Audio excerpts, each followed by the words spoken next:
Um, Quick question. What the hell did I just watch?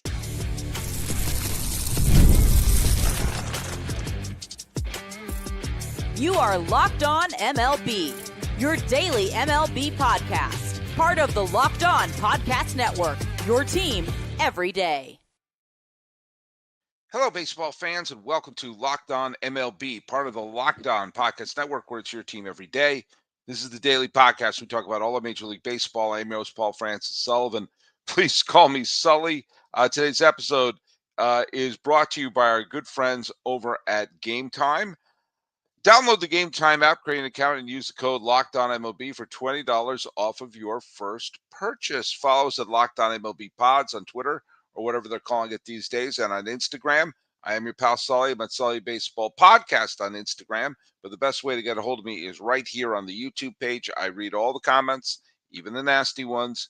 And if you're going to leave a comment, even the nasty ones, you can use that hashtag EverydaySully. It helps us find the comments out there. Before we go through and try to make sense out of the bizarre Russian novel that we just saw unfold in the Bronx tonight, the trivia question was, who was the first player? I guess this is appropriate. Who is the first player to hit 3 home runs in a postseason game for the losing team?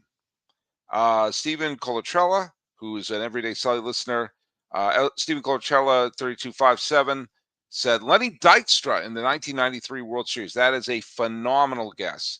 Dykstra hit a ton of home runs in that playoff, in that World Series. But Jared T. Hughes, who's another everyday Sully, said George Brett in the 1978 ALCS. That's the correct answer. And he did so in the Bronx. Hey, speaking of great players who had a great offensive day in the Bronx for a losing cause, tonight's game was just bizarre. Tonight game, that must have been 2 games, right? We saw 2 games. That must have been a doubleheader. I'm going to pull back the curtain a little bit here. When I know I'm going to be doing 5 of these shows a week, and sometimes when I'm watching a game or something like that, I start to, for the lack of a better term, start to plan it in my head as the game is going on. I think about, we'll talk about this. This is a nice subject right here. This could be the overall theme. And for the first 3 innings of this game, this was all about the fall of the Yankees, but also I was going to give the Blue Jays their credit because I've underestimated the Blue Jays. I didn't give them much of a chance. And Vladimir Guerrero Jr. made a point to basically turn this into his own private showcase as he was going to dominate the New York Yankees in this bizarre thumping when it was 6-1 and sloppy play and Jazz Chisholm didn't throw home and all this stuff going on. And then the wheels on the bus went spinning out of control. And Bieber, he's no longer your father's Cy Young Award winner. And they went into the pen, and when there was 2 on, a 6-3 game, they started chipping away at it. Now, if the Blue Jays had rallied after it became 6-3, I think this game would have been completely over. However, you got to sometimes give credit where credit is due. Now, Carlos Rodon owes Aaron Judge a huge steak dinner because he stunk tonight. He stunk with a capital stunk and turned into a bullpen game for the New York Yankees. The Yankees bullpen, with all of the maligned pitchers coming out in a parade of maligned pitchers, with the lone exception of Luke Weaver, who I think was tied to a pole and unable to come out. The bullpen, Cruz got out of the issues there, striking out 3 along the way. Doval, who I've crushed left and right through a scoreless, got 3 outs. Tim Hill, who pitched 1 1/3 innings and was terrific. And Williams, who I was dreadful all season long, was fantastic. And Bednar, who I think was the pitching star of the game, gets the final 5 outs, including Vladimir Guerrero. But let's go back up a little bit. 2 on, 6-3 game, and up steps Judge, who had already singled and already doubled. His batting average was through the roof. His OPS was through the roof, and yet some people are still blaming him for the fall. And you knew that this was going to be his moment. Either this was going to be the moment that was going to define Aaron Judge and the year he had. Nothing to do with the regular season. No one's going to remember his regular season. Even if he wins the MVP or doesn't, no one's going to remember how he did in this at bat. If he swung and missed and the Yankees don't come back, people are going to say, "Oh, he's a great regular season player, but not a stud in the postseason." And then he damaged the foul pole. And I texted Stacy Gotsulias of Locked On Yankees at that point. And while it was tied, it didn't feel like it was tied. Now, it took the home run by Chisholm to, take the lead. And it was, 9-6 with the much maligned Yankee bullpen for those final 3 innings. And I did not have on my bingo card the Yankees bullpen holding everyone steady for the rest of the game. But that's what they did. That's what they did. And for all the trashing, and I've been trashing him too, you have to give the Yankees all the credit because they could have folded like a tent when they were down 6-1 in the third. And 6-3 in going into the fourth. It did feel like multiple games we saw. And by no means is this series over. Not, the Yankees haven't clinched anything yet. And the Blue Jays haven't either. But this feels an awful lot like the 1999 division series between the Red Sox and the Indians, where the Indians won the first 2 games, including a game that Pedro Martinez started, and went to Fenway, and it just turned into huge games where the teams just were able to score at will. They were just slugfests. And it came back to the final game in Cleveland, and finally they brought Pedro out of the bullpen. It feels like this because there was no rhyme or reason of the Indians pitching in that series or the Red Sox pitching, and that feels like what's going on right now with the Yankees and the Blue Jays. And tomorrow's game, there's no way to predict what's going to happen based on what happened today. However, I will say this. I know they're still up in the series, but something really bad has happened to the Blue Jays. And they're going to have to counterpunch tomorrow because of how the pitching's set up. Guys, you've probably heard of Viagra or Cialis, or maybe you've even tried them. But if you're looking for something that goes beyond the usual pill, it's time to meet Rugiet Go Long. Now, this is not just another ED pill. It's a total game changer. Go Long combines 2 doctor-trusted medications in one dual-action formula so you can perform and go the distance. The effects can last up to 36 hours, and that's confidence all day, all night, even into the next day. And the process is simple. Connect with a board-certified doctor 100% online, and to prescribe your treatment ships discreetly right to your door. Ready to level up confidence in the bedroom? Head to rugiet.com, RUGIET.com, and use promo code LOCKEDONMLB for 15% off your first order. That's RUGIET.com, promo code LOCKEDONMLB. Make sure you use our code so we know that we sent you.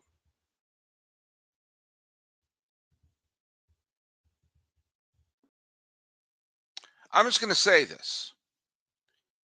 Pitching staffs like this, assembled like this is not sustainable. This is not sustainable. Someone's going to have to learn how to develop innings-eating starters because we are demonstrating the danger of scheduling a bullpen game. The danger for the Blue Jays now about having a bullpen game just scheduled for tomorrow is today they played a bullpen game. They're going to play back-to-back bullpen games. And in the blowout victory on Sunday afternoon when Yusevich would pitched into the sixth inning. Maybe this is why I felt like I wish he went a little longer, because, well, you wouldn't have to dug so deep into the bullpen in that game. Now, yes, there was a day off in between, but you're going to have games where you have a ton of pitchers pitching in games 2, games 3, and game 4. This is when an effective Max Scherzer would have been helpful. A healthy Bassett or Barrios would have been helpful, but they're not.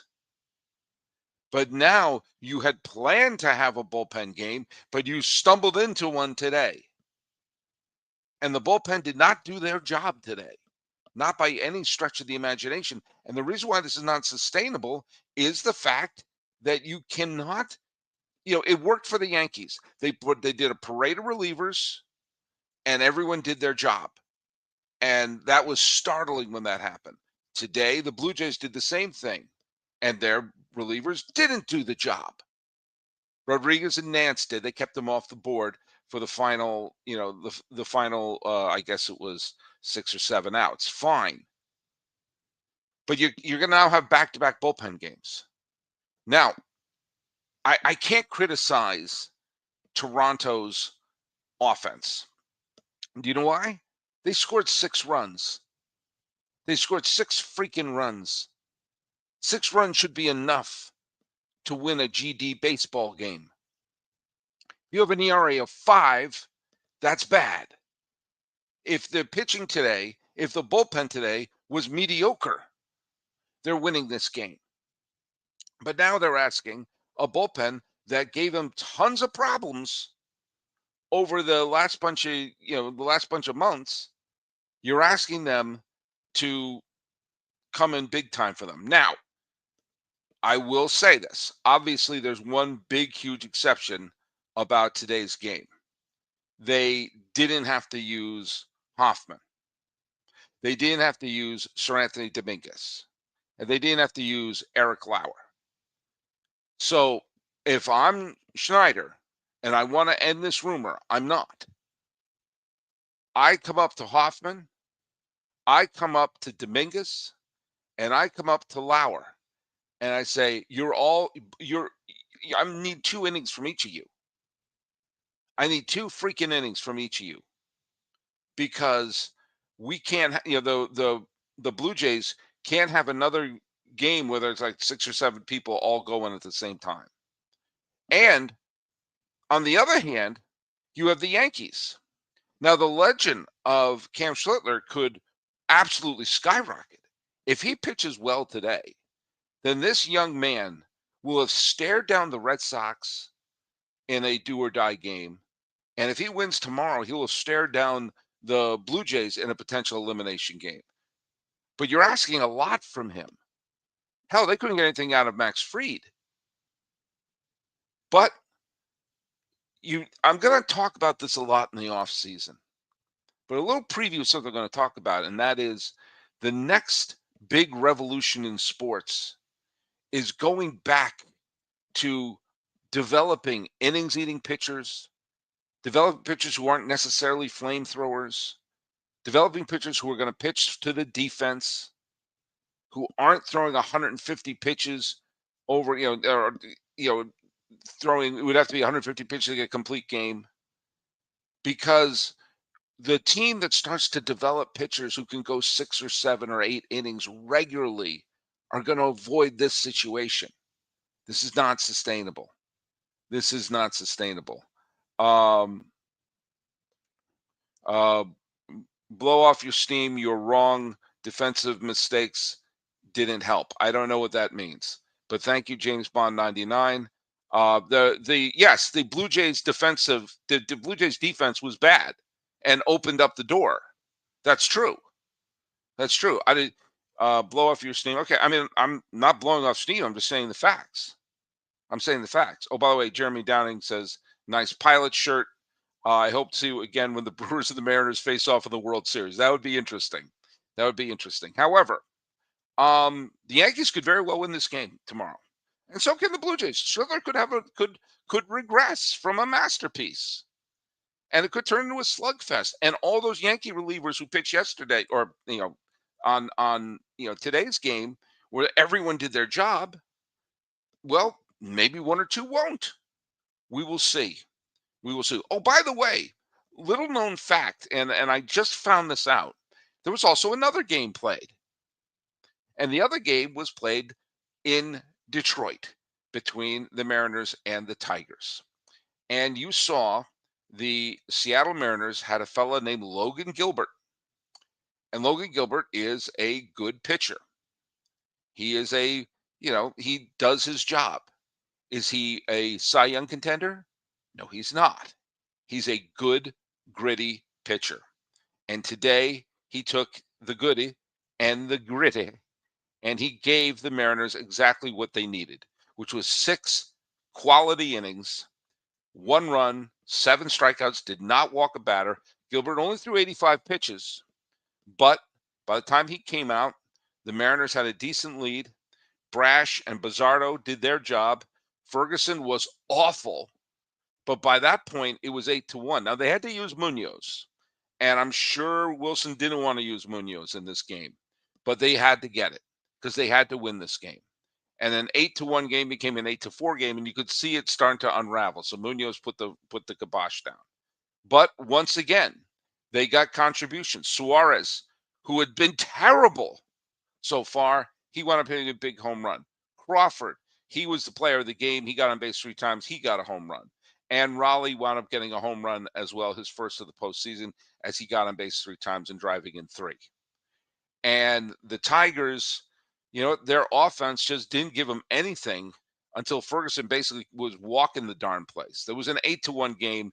There were 3 runs and fine. But this was a giant win for the Seattle Mariners for this main reason. When they lost the first game in extra inning and were going to face Skubal in game 2, I really thought the Mariners were dead in the water. Absolutely thought they were dead in the water. And then they wind up winning game 2, and Skubal pitched great, but they wound up holding on and winning in the 8th inning. Now they have to face Mize tomorrow. They don't have to face Skubal again. If it's a do or die game with Skubal on the mound, you have to give the edge to the Tigers.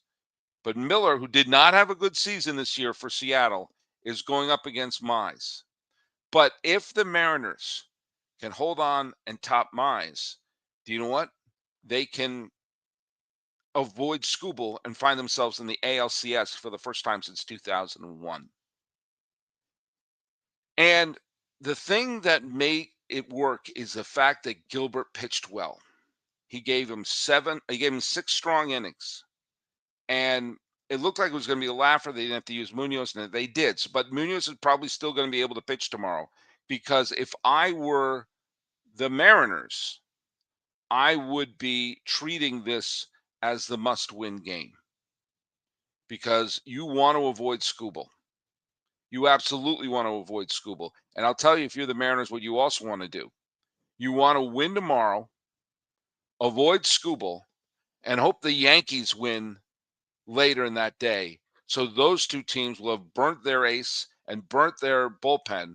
So by the time the Mariners face one of them, well, they'll have the advantage of whatever pitcher's on the mound there.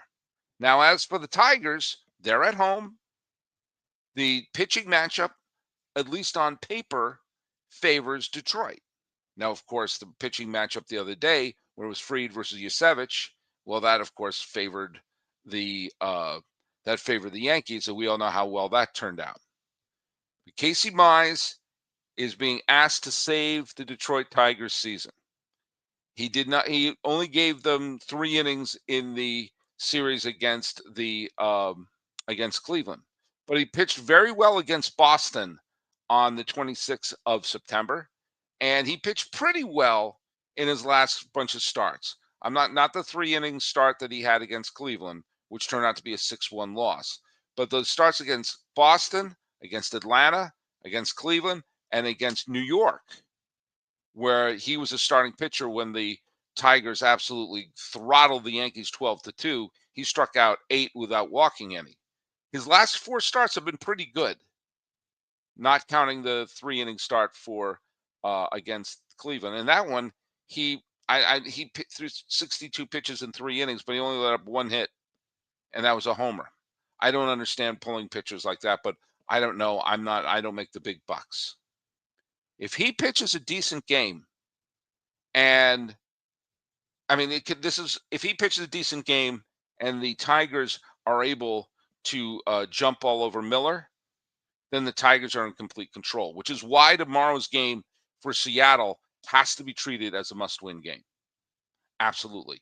But guess what we have tomorrow? I'll tell you exactly what we have tomorrow, and we'll talk about it in the final segment. We are going to have one of those super fun days of baseball, and the kind of game that, quite frankly, I kind of sort of cherish.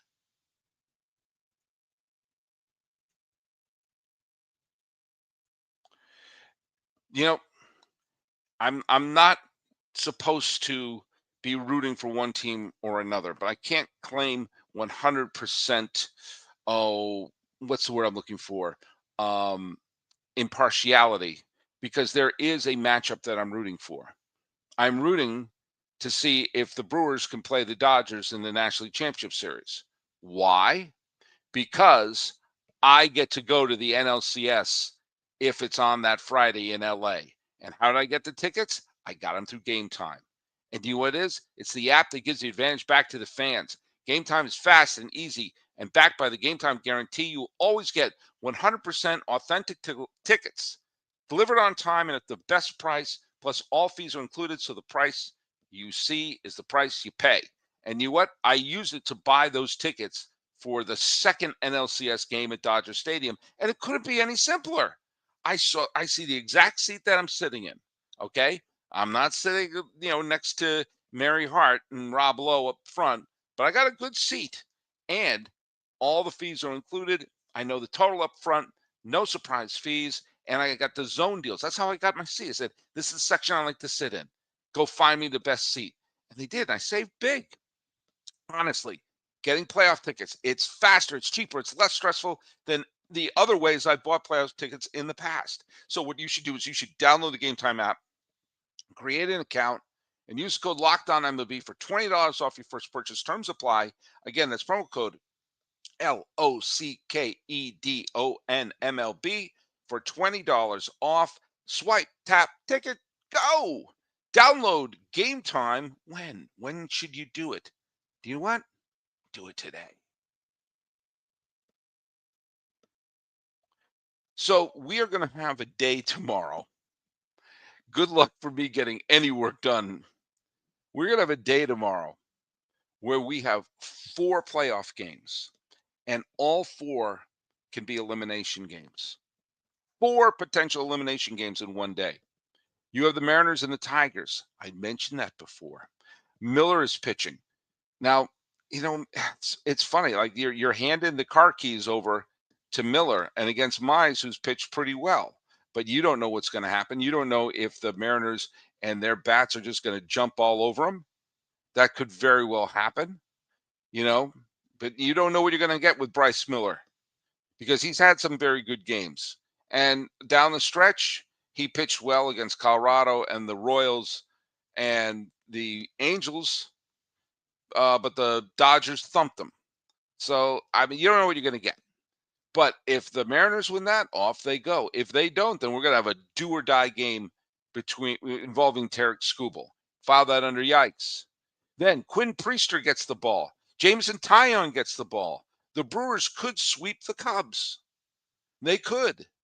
And that game is starting. Well, the first game, the Seattle-Detroit, starts at noon here on the West Coast, 3 on the East Coast. Then you get the Brew Crew and a day game at Wrigley Field. I mean, you can't do better than that. I guess it's going to be a twilight game at Wrigley Field. It's still pretty dang good. And then you got the Jays and the Yanks. We've talked like crazy about that.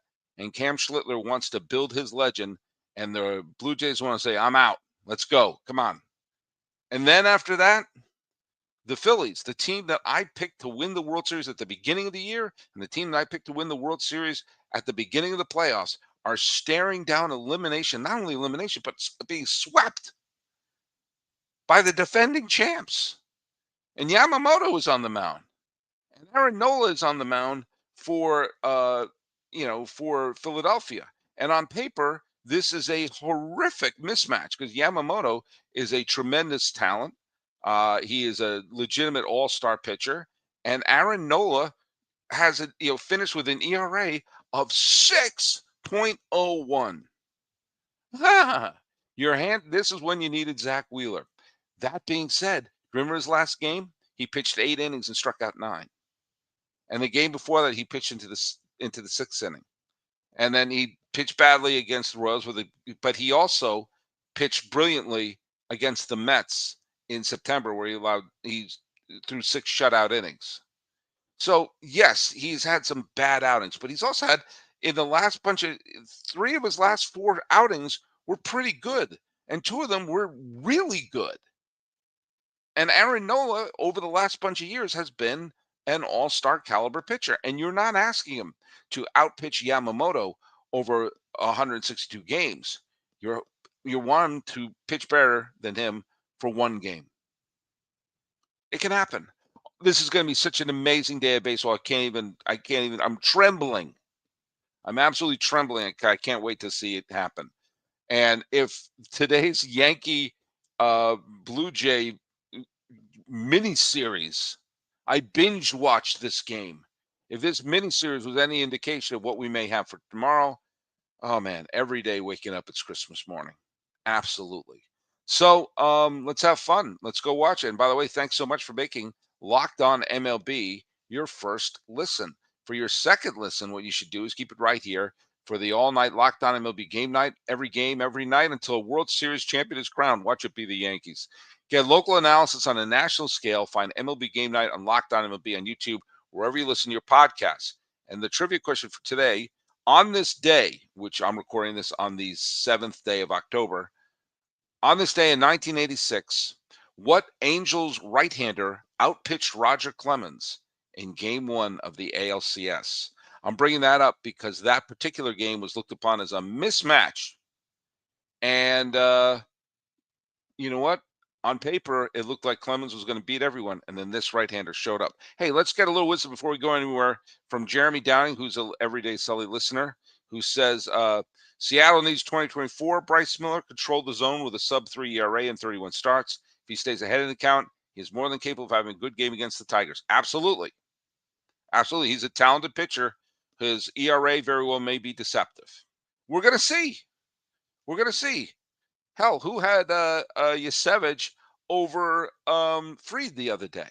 It's just 1 game. It's just 1 game. And as the trivia question pointed out, that was the year Roger Clemens was unhittable. And yet he lost Game 1 of the ALCS in 1986 when this other pitcher outpitched him. That's the trivia question.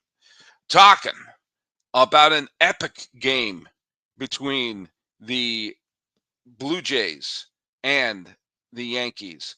The Mariners taking care of business, and 4 potential elimination games in 1 day, but also 4 series that could go on for yet another day.